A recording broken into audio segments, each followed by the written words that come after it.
was Rick Warren that wrote the meaning of think. T means test every thought. This is How to Think by Rick Warren. T means what? Test every thought. Do not think that thoughts are independent. Do not think that thoughts are neutral. As the thoughts are coming, you do what? Test it. You can shut the door to bitterness. You can shut the door to hatred. You can shut the door to strife.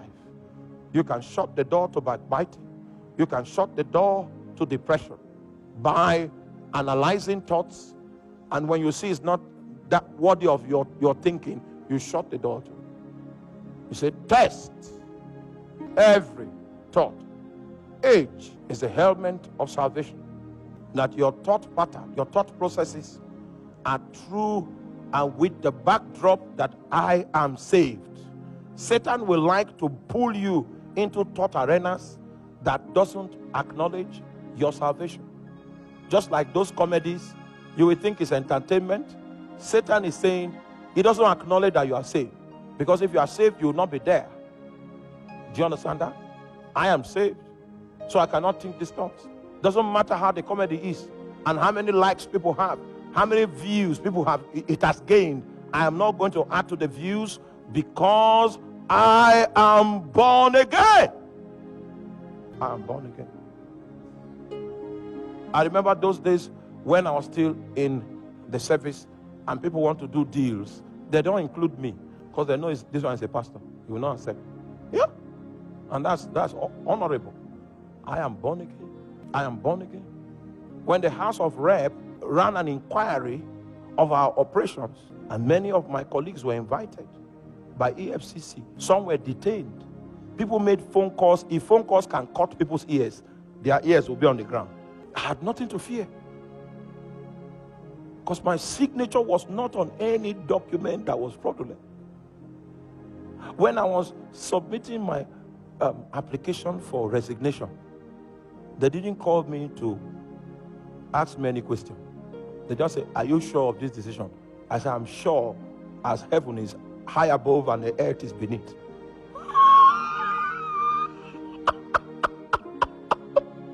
Oh my God. Oh my God. They had nothing on me because there is no allowance for anything negative. I am what? Born again. There are things that people that are born again don't think about. I imagine great thoughts. Yeah, Pastor Tony, I know you are from Ogbadigbo local government area, but you can imagine the world. You can imagine being a blessing to nations. Such a blessing that your background doesn't add up. No, forget about that. Ogbadigbo was privileged to have you, but it doesn't spell out any part of your potential. Every time God speaks to me, I remember how God delivered me.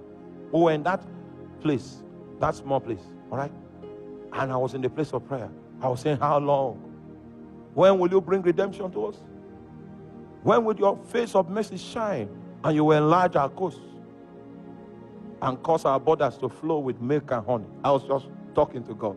And the Lord said, if you say you are a giant, then take giant steps. That's the message I'm preaching to you today. If you say, yeah, please preach for me. If you say you are a giant, what do? Take. So what God was saying, it was not up to me. I've already made everything available, but your mind is small. Meanwhile, when you preach, you say you are a giant in the Lord. It's all right. If you believe what you are saying, that you are a giant, what you need to do to prove it is what? Take giant steps. Take giant steps. Take giant steps. Take giant steps. I said, all right, no problem. Our architect came. I said, draw an auditorium of 4,000. You think I'm mad? Indeed, if you had seen me then, you would say, he's mad. But you see, I had an instruction from God to take. So, I want to take the step. If they fail, then I'll go back to God and say, Oga, I was on my own. I was doing well. You said I should take, but God never gave me the opportunity to come back with a complaint.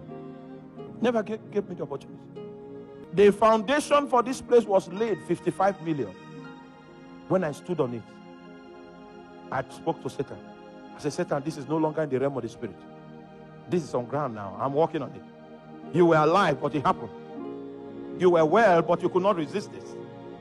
Even as we raise it up, you will look at it from where you are, and you will see that it will happen in spite of you. Oh my God, I prayed in tongues on the ground. I prayed in tongues on the ground. I prayed in tongues. I shook myself. It was becoming exciting, and the walls began to go up. Jesus Christ. I remember when they put these slabs and I walked on it, I said, Satan,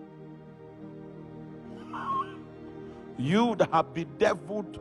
Meanwhile, Ministry of Works came and checked the foundation, and they say since 1976 no building in Benue State has been built like this. Are you there? The Guild of Engineers, they came, civil engineers, current, they came to check whether our building was according to specification. It exceeded current specification for safety. It exceeded it. They thought that, okay, the thing was deficient so that they can ask for bribe. They left dry.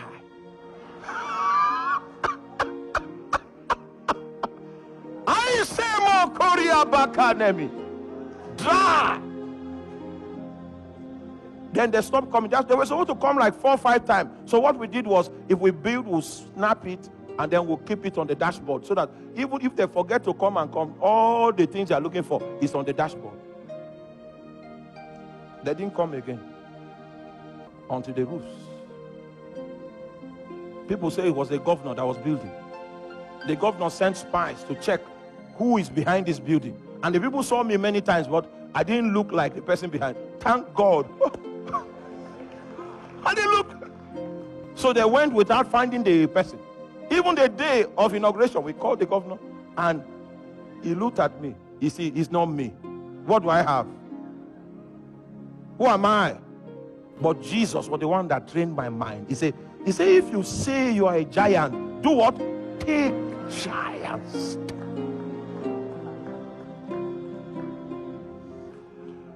There's something higher than what you are experiencing. There's something higher. And God is willing to take you there if you can conceive it. There is something higher. So H is the element of salvation. I is imagine great thoughts. N is nourish your mind daily. Nourish your mind. Make sure you learn something every day. Every day. Something in line with your calling. Something in line with your purpose. Make sure you learn one new thing every day. Every single day. Every other day. If God has called you into business, make sure you learn something about business every day. If God has called you into agriculture, make sure you learn something about it every single day. What you see flowing from my life are decades of investment. Decades. If you start today, it will take you 20 years to get where I am. And meanwhile, I will not be waiting for you. Every day. As long as it requires the scripture, I'm the man for the job. Yes, I'm the man for the job. I found grace in that area. Every day. Since the days when I was 12 years old, I began this investment. Studying the Bible, reading books, going for discipleship. Every what? Day. Even today I've learned my lessons for today. I learned them. And the lesson I learned today may not necessarily be for today. Every single day there's improvement. There is improvement. There is improvement. And then when you see me burning, it's a accumulation of investment. It's a accumulation. And finally, K means keep on learning. Keep on learning. So we are going to do practicals now, which is to bring into captivity every thought to the obedience of Christ. Look at your life, run an analysis on your life quickly, and anything you call impossible, There is a stronghold that is built in your mind that is the reason for your perception of impossibility. Because Paul says, I can do all things through Christ that strengthens me.